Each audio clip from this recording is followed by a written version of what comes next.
જય શ્રી કૃષ્ણ મિત્રો, કેમ છો? શ્રીમદ ભગવદ્ ગીતાની યાત્રામાં આજે આગળ વધીશું. આજે અધ્યાય 1 અર્જુન વિષાદ યોગ શ્લોક 16થી 18નો આપણે રસાસ્વાદ કરીશું. તો ચાલો થઈ જાઓ તૈયાર સાંભળવા માટે. આપનો સહકાર મળી રહ્યો છે એ માટે આપનો ખૂબ ખૂબ આભાર.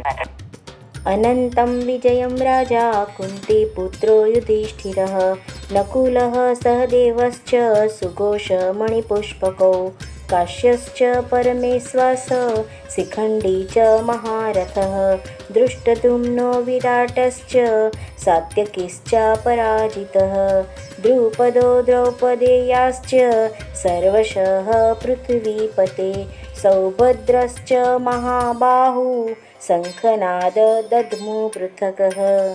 અર્થાત, હે રાજા, કુંતીપુત્ર યુધિષ્ઠિરે પોતાનો અનંત વિજય નામનો શંખ ફૂંક્યો અને નકુલ તથા સહદેવે સુઘોષ તથા મણિપુષ્પક નામના શંખ ફૂંક્યા.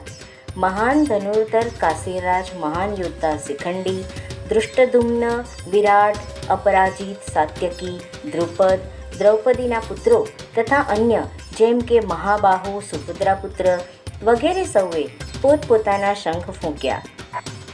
અર્થાત અહીં સંજય ધૃતરાષ્ટ્રને બહુ ચતુરાઈથી જણાવે છે કે પાંડુના પુત્રોને છેતરવાની અને પોતાના પુત્રોને રાજસિંહાસને બેસાડવાનો પ્રયાસ કરવાની તેમની આ અવિવેકપૂર્ણ નીતિ પ્રશંસાપાત્ર તો નહોતી જ. પહેલાંથી જ એવા એંધાણ સ્પષ્ટ જણાતા હતા કે આ મહાયુદ્ધમાં સમગ્ર કુરુવંશ માર્યો જશે.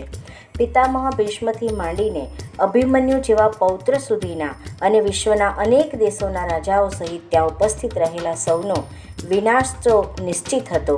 આ સર્વનાશ રાજા ધૃતરાષ્ટ્રને કારણે જ થવાનો હતો, કારણ કે તેમણે પોતાના પુત્રોની કપટ નીતિને પ્રોત્સાહન આપ્યું હતું.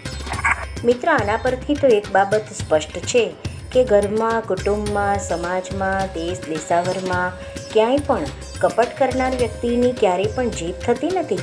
ભલે તે ક્ષણ પૂરતી એને પોતાની જીત થઈ છે એવું લાગે, પણ અંતે તો એ વ્યક્તિએ હારવું જ પડે છે.